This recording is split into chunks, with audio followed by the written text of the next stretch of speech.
you can pick and choose kind of what works for you. Well, and you don't have to label it. No, you don't have to label it. People try to get in, you have to be one or the other, and that's just not true. So that's one thing we always try to encourage people to explore, the idea that you don't have to fit into a box with this. Welcome to Normalizing Non-Monogamy, the podcast where we interview incredible people from across the entire spectrum of non-monogamy to hear their fascinating stories. We strive to bring guests on the show who have a healthy approach to non-monogamy. However, it's important to remember that everyone does it a little bit differently, and the views and opinions expressed by our guests do not necessarily reflect our own. Additionally, we produce this show for entertainment purposes only. Please be aware that we aren't doctors or therapists. Consult a medical professional for anything regarding your health that you might learn about on the show. Enjoy! Welcome to episode 1. We're your hosts, Finn and Emma. This isn't the original episode 1. This is episode 1 revisited. It is not, right. It is currently, November 30th, 2019. We have been doing the show for about a year and a half, and we're about to publish episode 100 in like a week and a half. We're pretty excited about that. And we thought it was a good opportunity to go back and update this episode. Yeah, because we know people are continually finding it, and we've gotten better as the time has gone on, and or at least we think so. We have. So the first thing we're going to do is talk a little bit about what is our show about. What is Normalizing Non-Monogamy? Tell them, Emma. Well, in a really quick way, we interview people in non-monogamous relationships and release at least one interview every week. That's correct. Well done. And we strive to be as open and inclusive of every person out there, and that's what we want. We want to represent as many different types of people and relationship styles that are out there.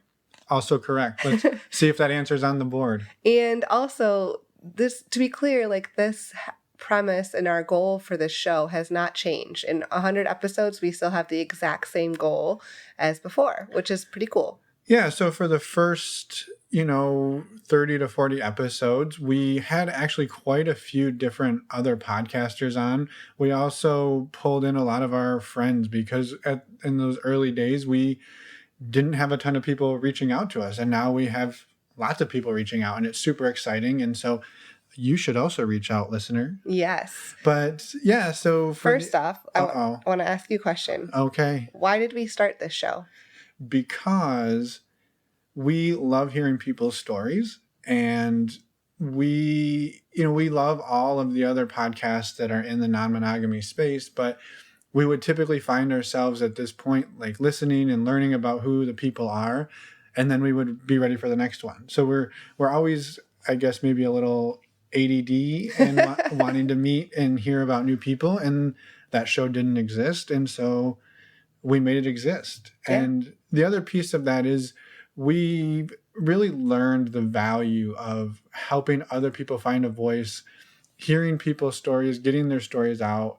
And, that helps a couple of ways. One, we've heard that, people find it super valuable to hear other people's stories, right? They can relate in some way, shape, or form, and they know they're not alone.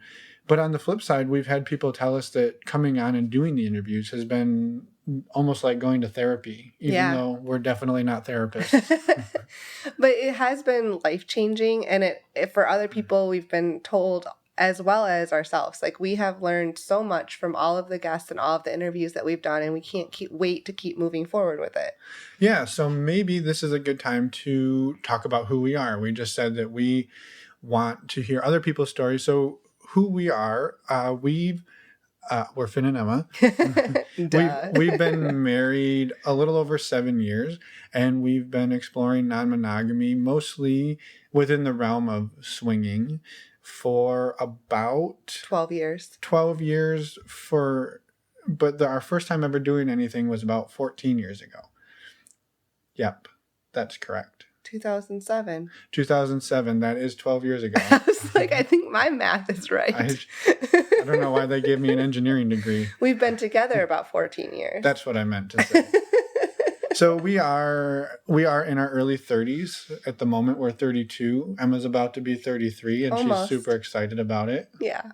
We also, we don't have any kids, and we lead a pretty nomadic lifestyle at the moment. That has not always been the case, but you'll see as you listen to the episodes, we do tend to travel around a lot. So yeah, so for the majority of last year and the first half of 2019, we were traveling and backpacking in South America and volunteering while also doing this podcast. So you'll hear chickens and dogs and sheep. Be patient. And so we did our best to edit those out. But again, as we've gone on, our sound quality has gotten better. We're always looking for ways to make it better and continue to improve. Another thing that is important to mention here really quick about sound is the little intro you just heard, the little music. The music. So that music was the original music we picked for the show. We picked it because it was really hard to find good music, so we picked just goofy, the most ridiculous one. And then somewhere in like episode 70-ish, I thought it would be a great idea to get new music. And so we had listeners who were musically inclined create some new music. We got awesome submissions, but I wasn't quite on board with changing it. And apparently neither was most of the listener base, because we got hate mail. People agreed with me. They didn't want to change it. So the music is back. It is our signature clown music, as some people say. Mm-hmm. And we're proud of it. So the other thing is, if you're a person that binges podcasts, like, please go and binge all of these episodes. But if you're someone who just kind of picks and chooses, that's okay. These are not in any sort of order. You can pick and choose and listen to whatever episodes look interesting to you. There are a couple of episodes where we've had guests come back on and tell more of their story. And in those episodes, we always reference another one to go back and listen to first. Correct.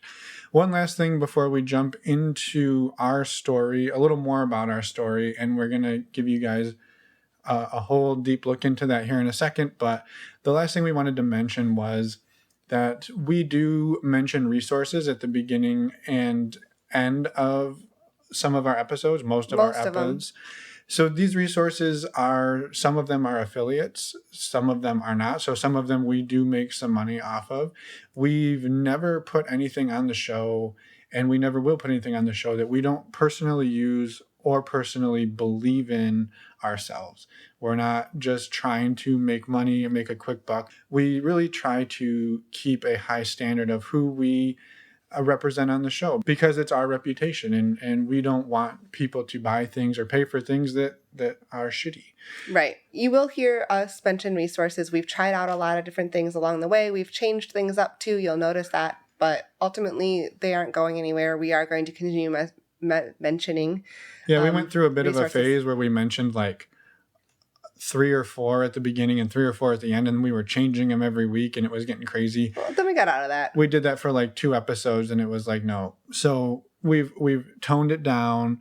We keep it classy, and we appreciate your support in using those links to help support us. And with that, what's this episode about, Emma? So this is about us. This episode here is our story. However, when we originally recorded it, Finn and I just sat down and kind of told our story, and we recently had someone interview us, and we were really happy with how it turned out, and we thought that it was kind of a better style to tell our story, because all of our shows are interviews. We thought it would be good to have someone interview us. And so we're putting that here in just a minute. You'll listen to that episode of AJ, who runs the Discomfortable podcast, interview us. Yeah, we met AJ at the World Domination Summit this past summer. Yeah, in June 2019. And yeah, he was gracious enough to let us use this audio, and we want to do that because, again, as Emma said, we were both pretty happy with the way it turned out. And this episode originally aired on his channel in the end of October. Yep, 2019. And also his show in general is all about shame and dealing with shame throughout your life. So we do talk a little bit about shame and non-monogamy in this episode, and that's just because, well, we thought it was relevant and it's important to his show. But it's by no means the bulk Oh, of no. It's a pretty good overview of our story. Yeah, he asks us a lot of questions about our story. And with that, how about we go hear the unedited audio as it came straight from his show? And we will... I was like, he edited it. Well, he edited it, but we haven't edited his edit. No. All right. And also, go check out the rest of his show because he has amazing work. And he has a really awesome 7-part series about shame. Go check it out. And links will be in the show notes. That's the other really quick thing I wanted to mention. Oh, we have a website. We have a website, normalizing non-monogamy.com. On our website, you can find a page to contact us. There you can leave us a voicemail, send us an email. It also lists all of our episodes on our website, a resources page. On all of our episodes, we have show notes. Those are more detailed show notes than what you'll find in your little podcast and sometimes player. There's even a picture. And there's oftentimes pictures and or contact information for our guests if they choose to share that. So go check that out. All right. And we will not talk this much at the beginning of other episodes. We're sorry. Yeah. No, but we felt it was fitting. We wanted to give this intro a good intro, I guess. All right. Let's go hear what Finn and Emma have to say to AJ. Let's go. I know that I have held a lot of shame about it, mostly because it deals with sex, and in society, you're not really supposed to want that, right? You're not supposed to not supposed to talk about sex. You're not supposed to, want variety or whatever, but yet it's still a natural human emotion and need and thing that happen that you want.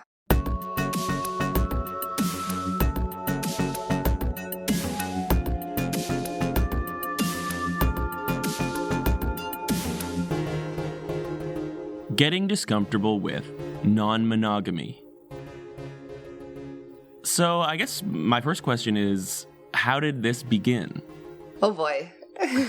Well, I suppose I'll take this one. Back in 2007, Emma and I were in college and we were studying abroad. It was our second year of college, and we'd been together a little, not even quite a year. A little over a year.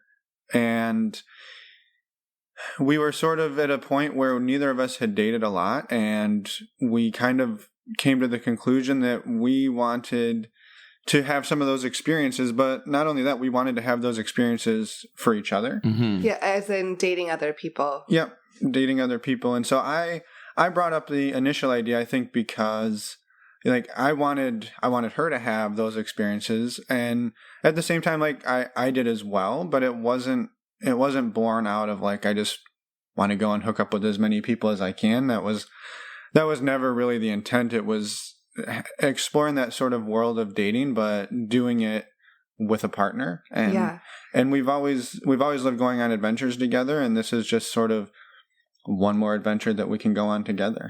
Right. And to give it a little bit more context, Finn and I met when we were in 7th grade, and we were best friends throughout high school. So even though we had only been dating a year, we had a long, many-year history of a friendship. So we had a lot of trust built in our relationship as well, that was there from a lot longer than just a year of dating. So that made it easier to go and try doing these new adventures together. And do you remember what that first conversation was like? I'd love to zoom in on that. Were you shocked, Emma? Was there a kind of adjustment period? Were there some arguments? I don't remember being shocked at all. I remember being anxious because it just felt crazy to do. But it wasn't shocking at all. We were on the same page, I think, as far as we just wanted to have fun and go do something adventurous and new. So we also were studying abroad, and we didn't know anybody in the whole country. So we were like, well, why not now? Let's try it. So do you remember me being shocked that you brought it up? Yeah, I don't know about shocked. I think you were a little what is this? Or we could actually do that? And I think it took a little bit of maybe convincing, but it wasn't, definitely not coercing. I think it was more discussion around it all. Yeah, for sure. So how long have you been together now? We've been together. I need to do the math.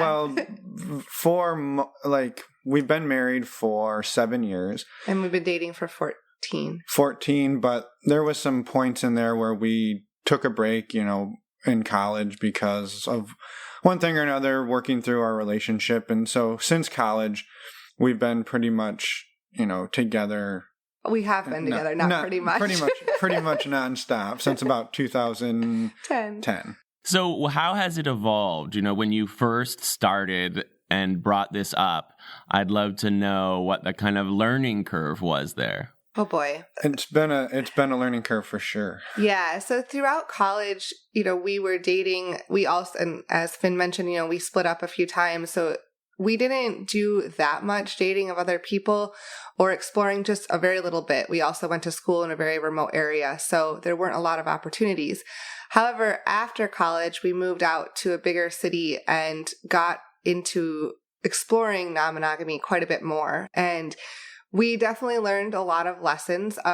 Throughout this whole time, we were dating people together. We never went on separate dates. We wanted to have that whole experience together. And a lot of the lessons were just not being so patient with people. I mean, we were very nice people and we were very patient, and then we'd get ourselves in situations that we didn't want to be in. So we needed to learn to have a little bit of more confidence in getting out of situations when we needed to. Yeah, I would say that was the bulk of our issues early on. We're not really understanding what, sort of what was acceptable and what wasn't. Or maybe we knew it wasn't acceptable, but it was uncomfortable for us to put the stop to something when, people have expectations. And that's sort of something that we've learned to overcome, that, our safety, and not that we were ever really unsafe. No. Or in a dangerous position. No, but not at all. Just uncomfortable situations. Uncomfortable, or people were drunk or just being annoying or disrespectful, and we just kind of powered through because we didn't want to be the rude people. And so learning to overcome that was a big thing for us. I mean, it still happens, right? You still get into a situation where everything seems like it's going great, and then it swerves off the tracks, and you're a little blindsided by it. But yeah, a lot more unusual now, I guess. Yeah, for sure. So you've gotten better at vetting the kind of people that you would go out with. Yeah, vetting them, or pulling the plug early, or deflecting if it's clearly neither of us are that interested. I think, something that happens early on for people when they first start exploring this is they're like, oh my God, this is a real thing that we can do. And then the first time you meet somebody as a couple, whether it's another single person or whether it's a couple you're meeting up with, it's sort of this pressure that this is our one and only chance to do this. And so we have to make it happen, because if we don't, this is it. I think both people in the relationship are kind of in disbelief that you're actually doing what you're doing. Right. So kind of like a beggars can't be choosers thing. Exactly. And you're like, well, this might be the only time. So let's just do everything that we possibly could in case we never get this opportunity again. And then as you sort of move through it and you realize that we can do this pretty much anytime we want. And there's a relatively large number of people out there who are looking for sort of the same thing. It really does benefit you to take your time and meet the right people and have really good experiences, rather than just forcing it to happen with the first people you meet, because this is it. This is the only time you'll ever get to do it. Yeah. And were you mostly going out with couples or with another person, or was it a mix? It was mostly couples to start with, and it still mostly is couples. Yeah. There's a lot of people who say, well, it has to be another couple. We're here to meet other couples. We're not here to date separately or find other people like that. And we've sort of evolved to where we're open to whoever or whatever comes along. But at the moment, just time constrictions and what we've been doing with our lives, going off and dating separately it doesn't really make a lot of sense right now. But both of us have that ability. Yeah. If we want. I think the conversation's always on the table. Yeah.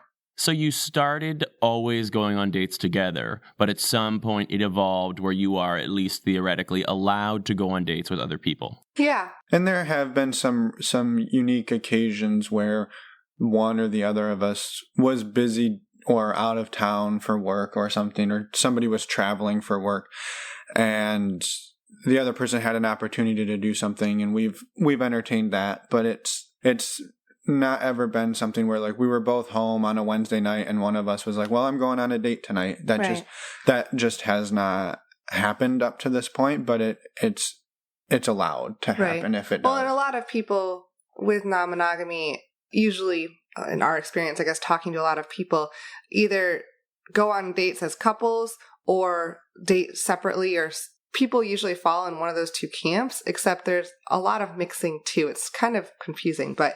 Well, I think to clarify that, I think a lot of times people want to say, we're strictly swingers. We don't get feelings for people. They're looking for just strictly a sexual connection. Right. And I guess polyamorous would be the other side? Yep, and on the other side of the coin are the polyamorous people who almost, you'll hear sometimes a little bit of like condescension, like, oh, well, we don't want to just do that. We want deep connections and relationships. And so historically, when you talk to people, there's sort of this perceived notion that these two camps are very separated. But when you actually start digging into it, something you hear a lot from people is, well, yeah, we're swingers, but we're looking for really deep connections we're looking to make really good friends. And we want people that we can hang out with and have a barbecue with and have our kids over for play dates. And, it can either be a sexy time or it can be just a regular old, normal people time. And normal people. Not supposed to say the word normal, but anyway, and so you can look at that and say, well, how is that different than if you were in a relationship with these people? And on the other side of the coin, you'll talk to some polyamorous people and they're like, well, yeah, we have relationships, but it's not like I don't just go out and hook up with people. And so to say that the two are, mutually exclusive, I think it's really not true. And there's a lot of overlap and blending and right. I think people, if you define as non-monogamous or you want to explore non-monogamy, I think the key is figuring out what types of non-monogamy are for you, because there's a wide range and you can pick and choose kind of what works for you. Well, and you don't have to label it. No, you don't have to label it. People try to get in, you have to be one or the other, and that's just not true. So that's one thing we always try to encourage people to explore, the idea that you don't have to fit into a box with this. And what was that exploration like for you? Do you guys come down on the swinger side or on the polyamorous side, or have you explored both? Well, yeah, historically it's been more of the swinging side. However, we started out wanting to meet friends and wanting to find people that we enjoyed hanging out with and going to do things with. And then if there was a sexual connection, that was a bonus. And that's always been what we're interested in. So I think that, that is a little more than your traditional swinging, but it's not quite polyamory because we're not dating people separately. So we're kind of in the middle, I would say. Yeah, when it'll typically be like we try to find people that we are compatible with on a friendship level. So that way, if it kind of relieves the pressure in terms of like, well, every time we hang out, it has to turn into something sexual. And so we have people that we've met through swinging or met them at a party or met them at a meet and greet or just went out on a date with them. And it has turned into like a 6 or 7 year friendship where we hang out and have cookouts and we'll, spend time with them and their kids or whatever. And we don't have kids and it's not been anything sexual for years and years. And it just sort of evolved out of the sexual realm and into just a really good friendship. And then we have some where it's people that we've met through this that it's never been sexual and it's just been really awesome friends that we can talk about anything with. And then there's some that it started as a friendship and then it's become sexual. So there's just all different variety and we just kind of let it grow and develop into what it is based on like how we're feeling and how they're feeling rather than being like, well, we're here for this, so we have to make this thing happen. And predominantly, how are you meeting people? Is this internet-based now, or I'm assuming it must be online. Yeah. Yeah, there's a lot of, I guess you'd call them dating websites for non-monogamous people. There's some apps out there as well. Then we also go in person to some meet and greets or some parties, but we find out about those all, of course, on the websites. Yep. And what is that like? I mean, you guys must have such a shorthand now where you can kind of communicate to each other. I think this couple or this person is interesting. What do you think? And, I assume that you kind of want to make a decision together. And I wonder what that process is like.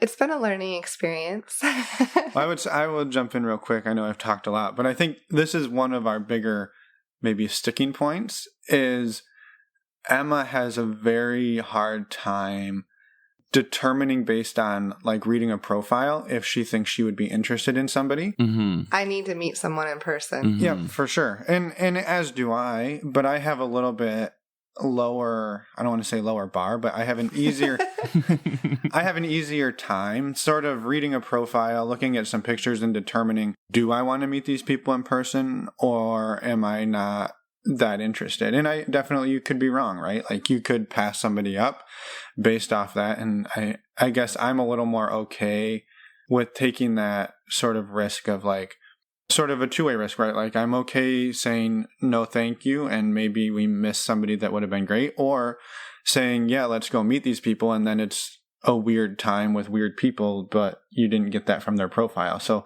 I think it's being okay with that sort of low grade risk that you might miss out on somebody, or you might go and meet somebody for dinner or drinks that you didn't click with. But I guess the barrier of entry is pretty low. Yeah, and it's been a learning experience for both of us, but particularly for me as far as trying to learn how to make that call, I guess.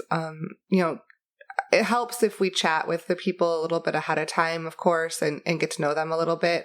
But for me, I can usually tell if I'm interested in someone as far as, at least a friendship or exploring, meeting that person. But going further than that, as in how attracted I am to them, really, I need to meet someone in person. Is there a fear of rejection here? You're going on dates, and at some point you have to both talk to each other and then say, you know what, like it's been great meeting you, but we don't want to take it further. And then I assume sometimes that happens to you as well. And there's kind of a feeling of, it's like dating, really. Yes. And yeah, you described it perfectly. Yes, there's that fear of rejection. And I think that's normal though. Like you said, it's just like dating. And in the end, I think the best situations are when everyone is an adult about it and is honest about it. And, honest to a point where you don't need to, tell the other person or other couple exactly what you think, but you can be honest as far as, it didn't really click. We're not interested in going further, but you're cool people or whatever. You can roll it out in a way that you would want it to be rolled out to you, I guess. And in the end, yes, it stings, it hurts, but I'd much rather that than get into anything else that's awkward and uncomfortable and not where people want to be. I think compared to the single dating world, the fear of rejection is a little lower. And I think I was just thinking that there's maybe a couple of reasons for that. One is, at the end of the day, if it doesn't work out with another couple, I still get to go home with my wife or my girlfriend or my partner, right? Or you get to go home with your partner. Mm-hmm. And also if they're like, well, we're not interested, you sort of spread that blame across the relationship, right? and you say like, well, I don't know what it was. It was just something about us as a couple, but we both still love each other. So it doesn't really bother me that much. But whereas in the single dating world, if somebody's like, well, I'm not really interested in going further, there's only one person there, and that was you. And so it's like, well, something I did, something I said, something about me. Is it what I look like? Is it how I smell? Like there's just, you just start to internalize that. But I think, and it's interesting as a couple, you're just like, oh, well, they weren't into us, we weren't into them. Mm-hmm. And then you move on and like, yeah, sure, there could be like, oh, well, they were super hot, I wish they were into us. Mm-hmm. But I don't lay up at night thinking about why another couple wasn't interested in us. But I could definitely see me doing that if I was alone. Yeah, that's true. Are there ever situations where one of you wants to move forward and the other doesn't, and there's kind of some argument or resentment that gets built up? I wouldn't say that either one of us is resentful. I think sometimes we might be a little disappointed, but in the end, our priority is each other. and the happiness like in our relationship. And so if one of us is not comfortable or not wanting to move forward in a situation, the other one, we've always been able to respect that and not have it cause anger or frustration in our relationship. Well, but it's also been sort of the catalyst for starting to explore being able to do this on our own. Right. Yeah, that's true. Is that finding that four-way connection is actually, it's really difficult to find four people who, I not only do I have to like the other woman, but I also have to like the other guy because he's going to be spending time with Emma, right? And so you have to like everybody in the dynamic, at least to some degree. And I think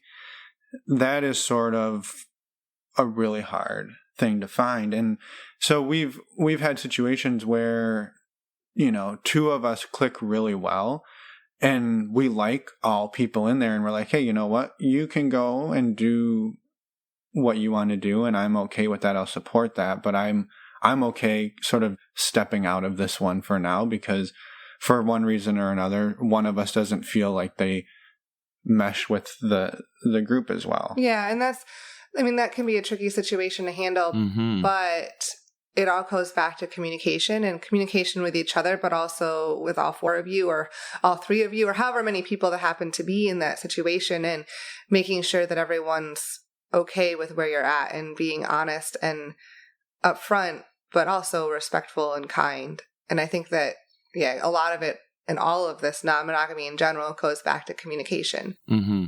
We're sort of dancing around the topic of jealousy. And I wonder for you guys how that first came up, if there has been a lot of jealousy, given that you've been mostly going out together, and how you have managed to deal with that jealousy. I'd say overall, we have not had a ton of jealousy in our relationship. I think that there has been a few instances where one of us will feel more jealous than the other. Usually that tends to be me. And that's something that when it happens, I try to acknowledge that it is just a normal reaction and it's a normal emotion and it's okay to feel that way. But we discuss it and talk about it and figure out how to improve the situation and work through those feelings. But it has come up in the past, and I'm sure it will moving forward too. Well, and typically one of the things that we found that causes that is when one or the other of us is doing something with somebody else that we haven't made time to do in our own relationship. And so it's not something that one or the other of us doesn't like to do. And, that's one thing that people get into this for sometimes is they're like, well, I like to do activity A and my partner really doesn't like to do that. And so they've said, go ahead and do that with other people. Right. And that's a totally legitimate reason to do this. But in this case, it's more of we really like doing this thing together and we haven't made time for it in our own relationship. And now we're doing it with somebody else. And so I think that kind of just goes back to making sure we're taking good care of our relationship before we start bringing other people into it, even if it's just for a night. Right.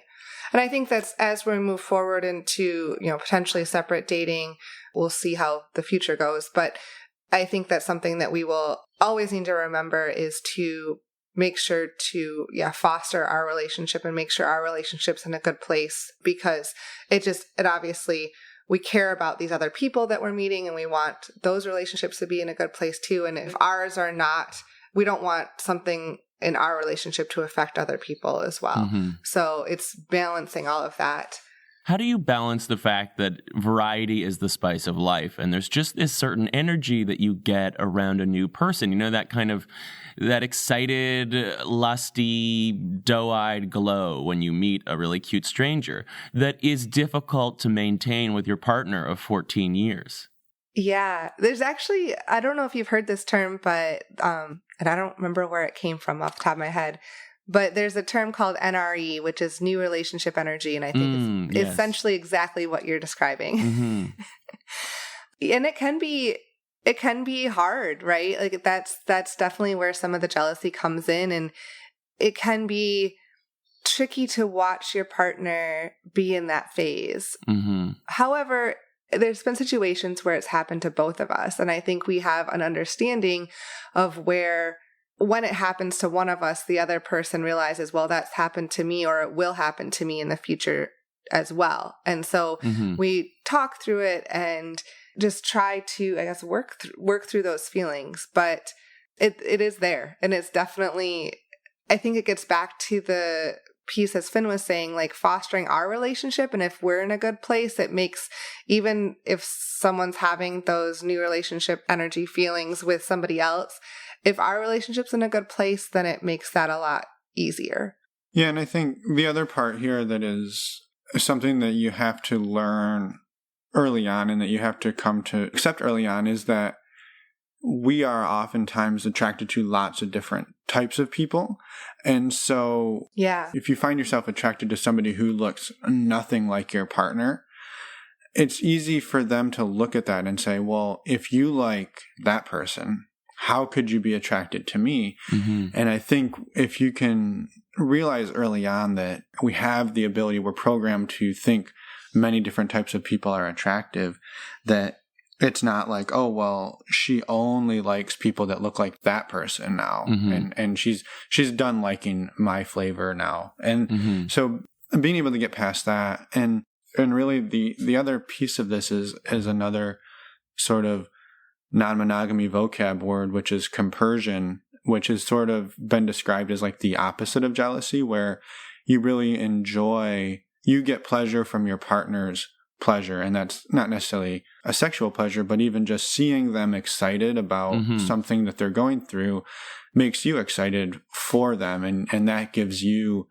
sort of the energy to like feel good about what they're doing. And I think that's something that takes a while to figure out how to do. Or, you know, there's some people who that's just their natural. They're just like, oh, I'm just so happy to see you happy. And they don't have those sort of jealous tendencies. But yeah. And for other people, it takes a little longer to get there. Yeah. Compersion. I've never heard that word before. It's one of those, I believe it was Dan Savage. I'd have to go back and look. Yeah, and see I can't remember exactly where it was born out of. But yeah, it's basically the opposite of jealousy. So it's you derive pleasure from your partner's pleasure or other people's pleasure. Yeah. Yeah.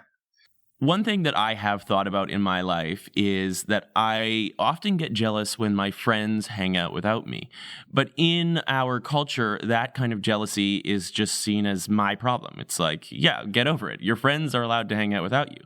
But in a relationship, I notice that my culture seems to be in the mindset of if you're jealous in your relationship, you're allowed to be upset about it. You're allowed to demand that your partner sort of make changes in order to alleviate your jealousy. And that line seems kind of arbitrary now that I look at it through your lens. I don't know if you've noticed that, a sense of course I'm going to feel jealous, but it has to do with, am I allowed to demand that my jealousy be the most primary emotion in the moment? Yeah, and so you've touched on something here that we're actually starting to see a lot more of when we interview people or when we talk to people in general, and that is sort of this term that is relationship anarchy. And it typically is more on the polyamorous side, but sort of a high level view of what relationship anarchy is. And please, I'm not an expert on it by any means. And there's actually a relationship anarchy manifesto that we learned about recently, and I haven't gone and read it yet, but the general sort of gist of relationship anarchy is that you allow each of your relationships to sort of operate independently of other relationships you have. And what that sort of looks like is like if I'm married to Emma, but I have another girlfriend, my relationship with this other woman does not depend at all on my marriage to Emma. And I sort of look at those as two completely separate entities, and I do what I need to do for each of them to keep them each healthy in their own way. And sort of what gets abolished when this happens a lot of times is the hierarchy in a relationship. Mm-hmm. Oftentimes you'll see people are like, well, Emma's my wife, so she's my primary partner, and then there's a secondary partner. And that partner, because they're a secondary partner, gets less of my time. I'm allowed to go see them on Tuesdays and, Sundays or something to that effect. But when people start talking about relationship anarchy, a lot of times those rules kind of go out the window, and it's just, this is my other partner and I do what I need to do to maintain that relationship in a healthy way. And I do what I need to do to maintain my partnership with my wife in a healthy way. And you sort of relax all of those pieces, and you don't impose the rules from one relationship onto the other.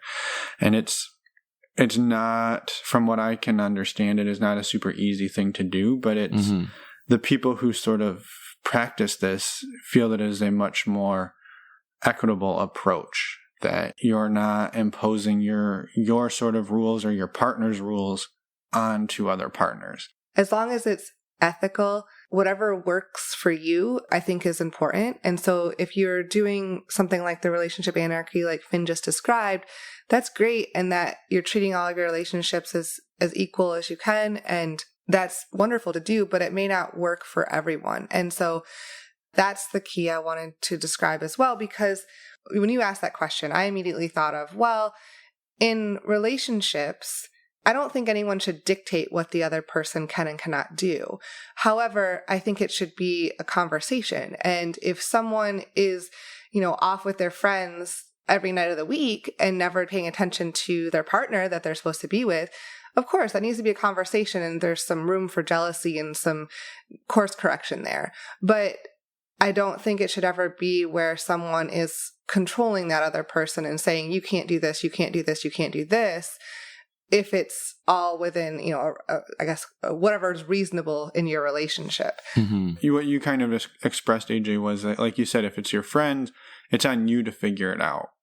But when you're with a partner, all of a sudden it's their responsibility to not make you jealous, almost. And I think what we have to try to do is assume that our partners have our best interest at heart as well, right? And that they're going to make mistakes and they're going to get caught up, but that they're never intentionally trying to hurt you or make you jealous. And if they are, then you probably have a bigger problem to work out. Yeah. But that if you can look at this and say, like, well, yeah, it's still kind of on me to work through those feelings of jealousy. It's not necessarily their problem. I think you have to be cautious of your partner's feelings, but at the end of the day, it is sort of on each of us to come to terms with what we're okay watching our partners or our friends do, right? Like, if two of my friends want to go to a movie together and they don't want me there, is it that they really don't want you there? Or did they maybe think you wouldn't be interested in that movie, so they were actually thinking about you, and then we're like, well, he probably doesn't want to come. So it's, again, assuming like your friends and the people that love you have your best interest at heart. And if they don't, then I think that's a different problem, maybe.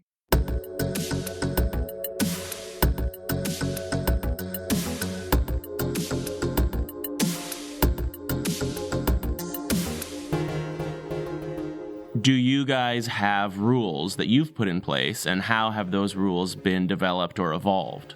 Yes. The short answer is yes. We've had rules. And we still do have And we rules. still do. I think it's very normal. If you go about non-monogamy where you're in a relationship and then you open your relationship up versus somebody who is single and decides to date multiple people and have their own non-monogamous dynamics. It's a little different when you're taking a relationship and opening that up.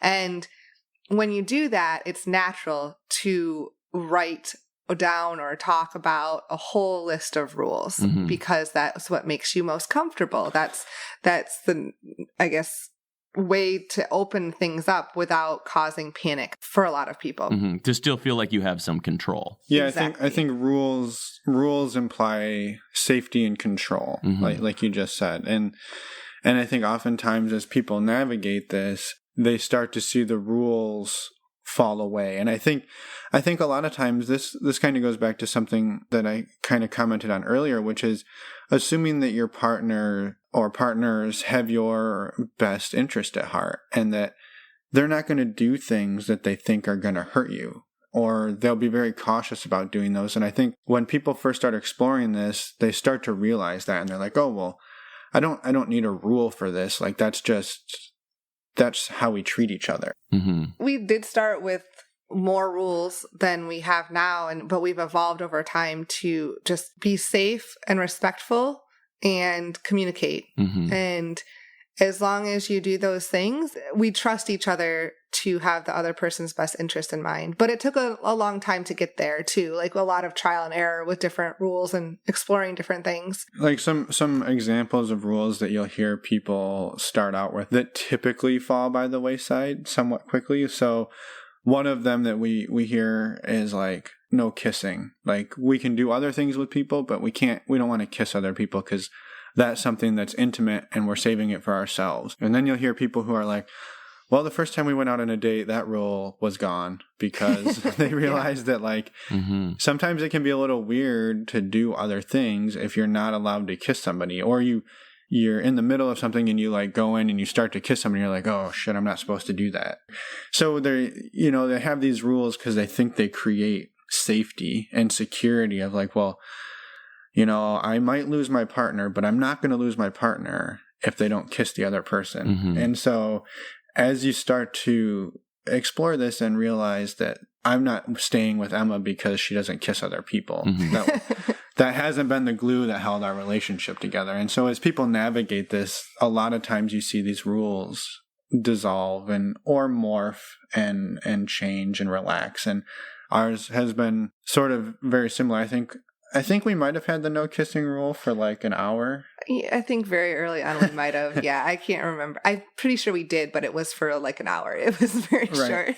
and then there was other rules early on, like when we first started meeting other people, like we decided that, for the first, it was over a year, almost 2 years, we didn't like have full penetrative sex with other people. Mm-hmm. Like it was just sort of foreplay or kissing or, fooling around, but we didn't go all the way, so to speak. And Mm-hmm. so, Mm-hmm. and that's another very common one is some people never decide to go that far, and that's totally fine. And I think it's just about what people are comfortable with. And another quick example is a common one too, is that you must stay in the same room or be in the same bed, all of you together. Mm-hmm. But that's one that people start to relax on a little bit too as they get more comfortable. Sometimes, depending on the people. When you meet another couple or another person, is there sort of a negotiation that happens in which you get a sense of, okay, these are their rules, these are our rules, this is what's available, and this is, a no-go zone? Yes. Yeah, if you're doing it right. Right. That needs to be part of it, yes. And there's very few things that we would say in this world that there's a right way and a wrong way. But in our opinion, one of the things that you should be doing is negotiating all of these things ahead of time in terms of like, what type of protection are you going to use? Mm-hmm. When were you last tested for STIs? Mm-hmm. What were the results of those tests? What are things that you're interested in doing? What are things you absolutely won't do? Yeah, what are your no's? Or maybe places you don't like to be touched or ways you don't like to be touched because it sets off some sort of trigger for you. And so having these conversations and having them before everybody's, drunk or naked it's really important to do. And it's something that we do with everybody that we go out on a date with. And maybe we don't do it like in the first 5 minutes of meeting them. Oh no. But if it seems like things are going well and that it could move beyond dinner, then it's sort of like, well, hey, here's what we're interested in. Here's what we're not interested in. Here's when we were tested. Here's what came back, and we put all this information out there, and that sort of leaves it open then for the other people to give that information back to you. Yeah. And start that conversation and negotiation around what you want to do, how you want to do it. And that can be a great filter too, I guess, or kind of vetting for people as well. So if we put all this information out there about us and we ask for that in return, if people are unwilling to talk about things or unwilling to have that conversation, that tells us a lot about that person or those people. Mm-hmm. And generally we wouldn't want to take it further at that point. And a real quick clarification there. Sometimes when people are super new to this, they've never had that conversation. And so for us to say like, if you aren't prepared to have that conversation, we don't even want to go near you. That's not even it. It's more like if we bring this up and people are like, oh yeah, and they just sort of, they're dodging it for the sake of like, they just don't want to talk about it. That's a totally different thing than like, oh, well, I've never thought about that. Is this a conversation people have? Like, and then it's a learning moment. Then it's, let's teach somebody how to have this conversation. And I imagine there must be a lot of that depending on where people are at in their journey when you meet them and you're able to say, hey, this is, these are our best practices. Here's some advice. We can help you do this. Yep, absolutely. And that's a totally different set of people than the people who are maybe trying to avoid it because they just don't want to talk about it. It's not sexy. We don't like to talk about that stuff, That's a different ball game than well, we've just never had this conversation, but this is super awesome. We need to think about it a little bit and get back to you. Then okay, then let's do that rather than power on when you're not comfortable or we're not comfortable. What does trust mean to you? It's something that I've been wrestling a lot in my life as I've been dating and coming out of an old relationship. And I wonder if you guys, I assume you've had to think about this and to what degree trust is honesty or trust is an internal feeling that you have or kind of an acceptance. Have you thought about like what trust means in the context of non-monogamy and your relationship? I think for me, it goes back to the piece like Finn said earlier of internalizing that your partner or the people in your life that care most about you always have your best interests in mind, and really internalizing that and moving forward through life knowing that, because that really, to me at least, is where that trust is. And also the other key thing is, both Finn and I are every single day making the choice to be in the relationship that we're in. It's like, sure that we are married, but even if you're not, or if you've been married 30 years, every day you wake up, you're making that choice to be in that relationship. And so knowing that each of us are making that choice to move forward because we want to, because neither one of us are stuck here. We could always leave or figure out a different scenario. Like that, to me, that's a huge component of trust as well, because I'm trusting him to always have my best interest in mind, but he's demonstrating it to me by choosing to be in this relationship, and not only just choosing, but fostering this relationship and putting energy and time and communication and respect, all of that into our relationship. So if there's pieces of that start to disappear, or start to, not be there as when they need to be, then that's a conversation that we need to have and to work out, okay, we're at this point, either something needs to change or we need to change. And we've had that conversation. I mean, throughout 14 years of being together, that does come up sometimes, and we course correct, and ultimately we both still choose to be here. Yeah, I'd agree with that completely. The other sort of side of the coin on the trust is we have to sort of trust other people. And obviously we don't have 14 or 20 years of history with other people, and we kind of have to develop a level of trust pretty quickly. One of the ways that I've found, or that we've found to be very useful in doing that is, and the thing that I think we're most concerned about is trusting that people want to be there. And for us, it's important that people want to be there, right? We don't want people interacting with us that are there because they don't feel comfortable leaving the situation, even though they wish they could leave. So something that we've really worked to do is to make sure people know and give them an out. Be like, hey, we'd be interested in doing this. Please feel free to say no. We're happy to, call it a night, or we're happy to just hang out and have a drink, or we try to give people that sort of invite the no from them, like, and make sure they know it's a safe place to say, yeah, no, we're not interested in doing that.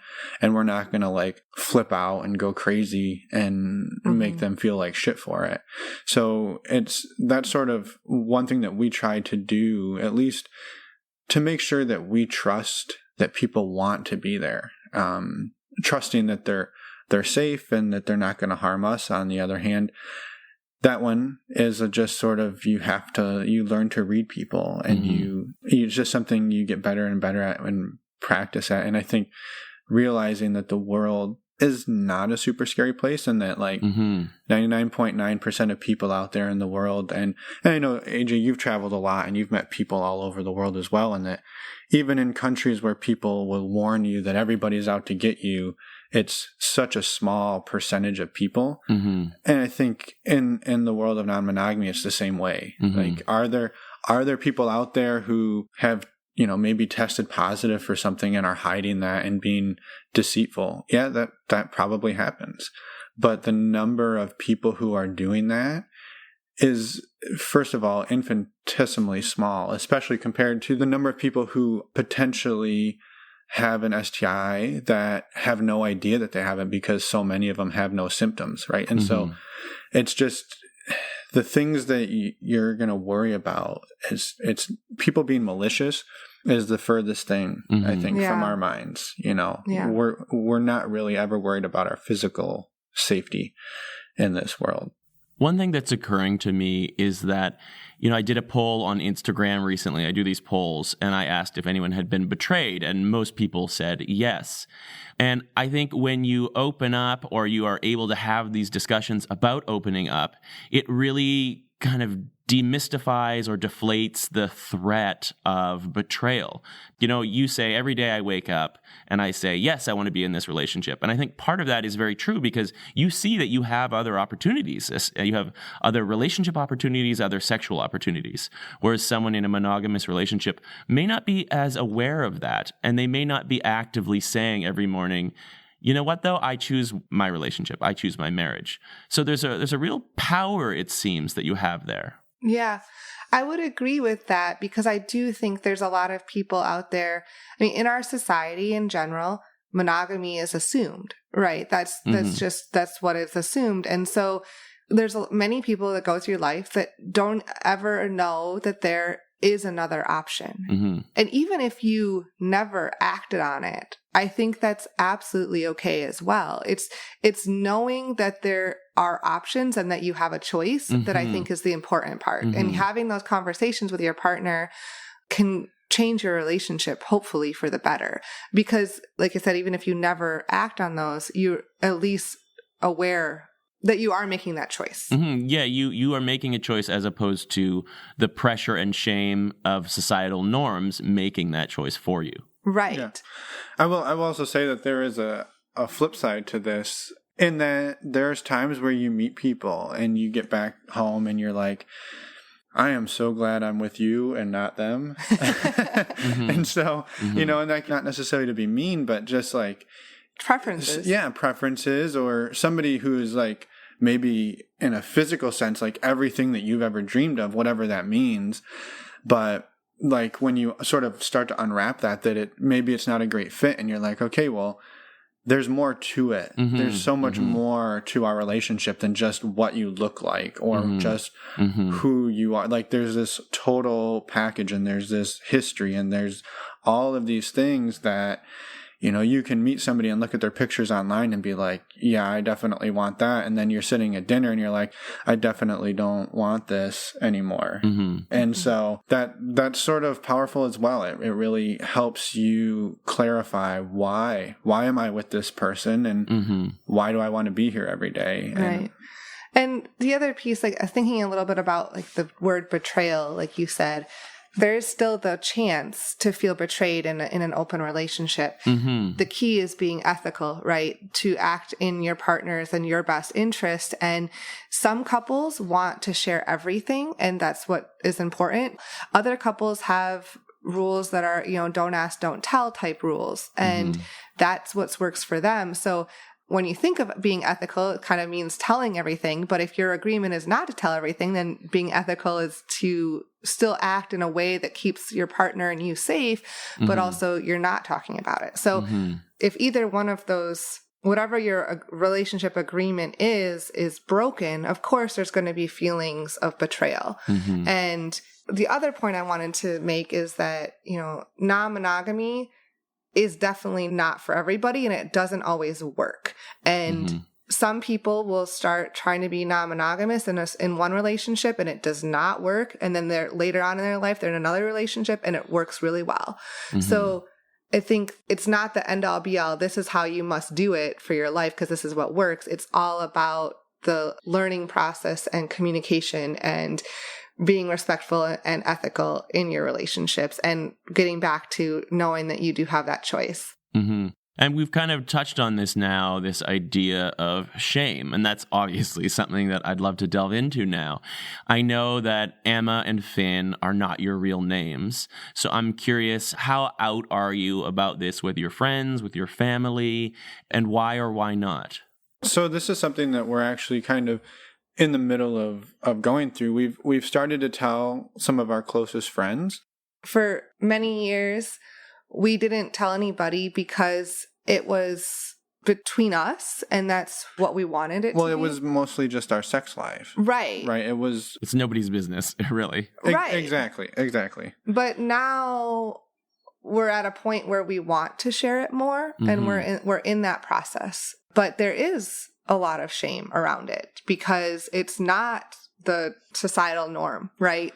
Well, and you're afraid you're going to be judged, and that people are going to look at this and they're going to jump to conclusions of, well, you're not being safe, your relationship isn't secure, and all of these things that we can point to 14 years of history and say, well, we're still here and we're doing great. And there's people who have tried to be monogamous together and have failed much more quickly than we obviously have. We haven't failed yet. And so, it's sort of one of those, pinning down the shame around it is difficult. It's, what are we ashamed of? Are we ashamed that we're just doing something that's different than everybody else? Is it because it's sex? I don't know. I think the reason we kept it from people was because it was sex, and we don't typically talk about our sex lives, especially, I guess, once you're married, right? Everybody just starts assuming like, well, they're married and they have sex together and that's what they do. We don't need to talk about it. It's not like when you have a group of single people get together at the bar and they're talking about the people they're dating and who they're hooking up with, and that, like, all of those things go out the window, and now it's just this assumed monogamy. And I don't know. I think it makes other people uncomfortable, and maybe that's just us projecting. And I think for me, I think it's the fear that it might make somebody uncomfortable, right? And we're typically the type of people who don't want to make other people uncomfortable. So I don't know if it's shame so much as it is like, I just don't want to make you feel uncomfortable, so I'm just not going to tell you about it. But if someone started asking me about it, I would tell them. Yeah, I think over the years, I know that I have held a lot of shame about it mostly because it deals with sex, and in society, you're not really supposed to want that, right? You're not supposed to not supposed to talk about sex. You're not supposed to, want variety or whatever. But yet it's still a natural human emotion and need and thing that happen that you want in your life. And so I go back and forth a lot about wanting to talk more about it or just wanting to keep it to myself. I go back and forth with that a lot. But as I've gotten older, I want to talk more about it because I want other people to understand that it is an option and that it does exist and that you can have those conversations. So we're in the middle of being a little more open about who we are with people, and it's a process. Yeah, but I will say the people that we've told have been super supportive about it, and now we're able to have conversations with them that we haven't had before, and we don't have to hide things. From like some of our best friends, we were always making up, not necessarily lies, but it's like, oh, well, we're going out of town this weekend, or we're hanging out with these other people, and then it's like, well, why don't you want to hang out with us?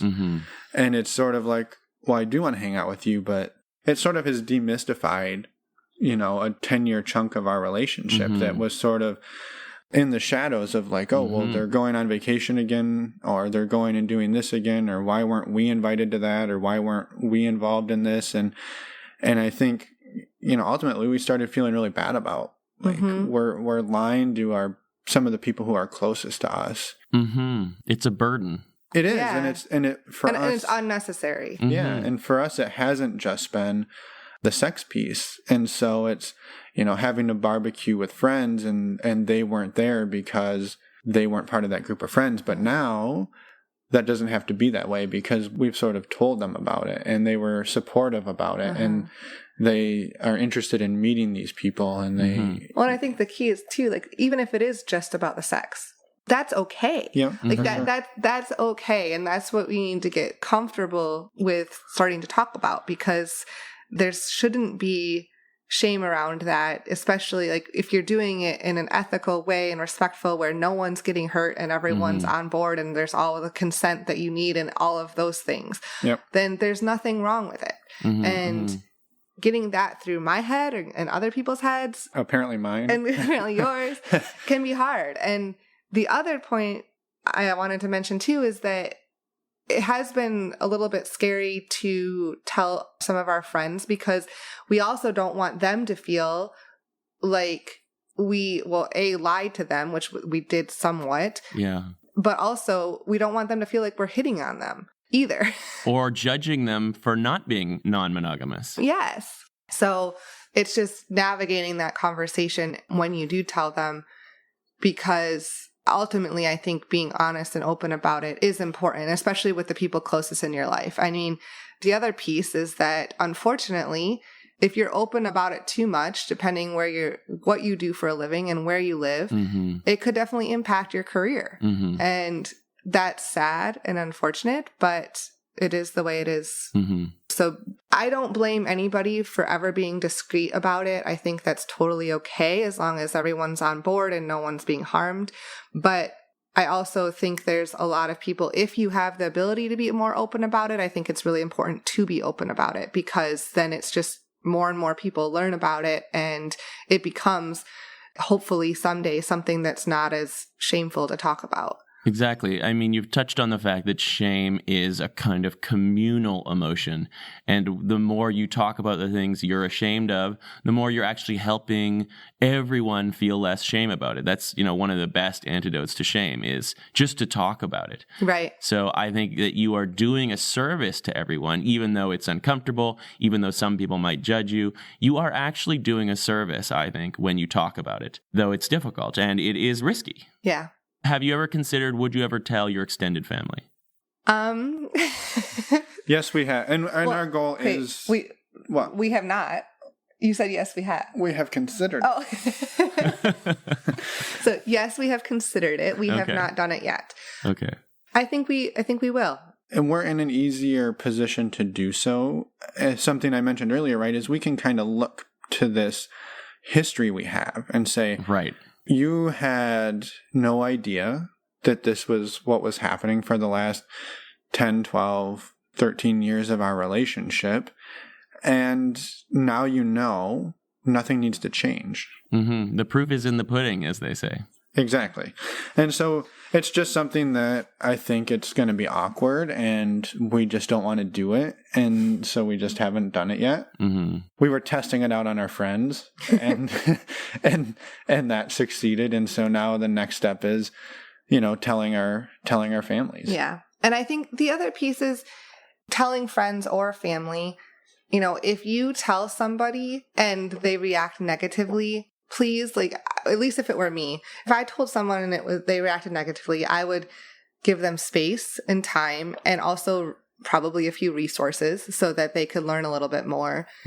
If they continue to be shitty to you, then that tells you a lot about them. Yeah. Well, that relationship was sort of built on false pretenses and that they only liked you because of who they thought you were. And it's important to remember that, and this is my belief, that the way people shame us is always with their own shame. Yes. So it's really more about them and their upbringing and their kind of culture and beliefs than it is about you.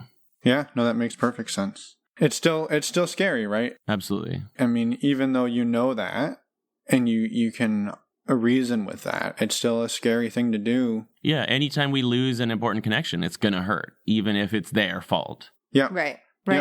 Yeah, for sure.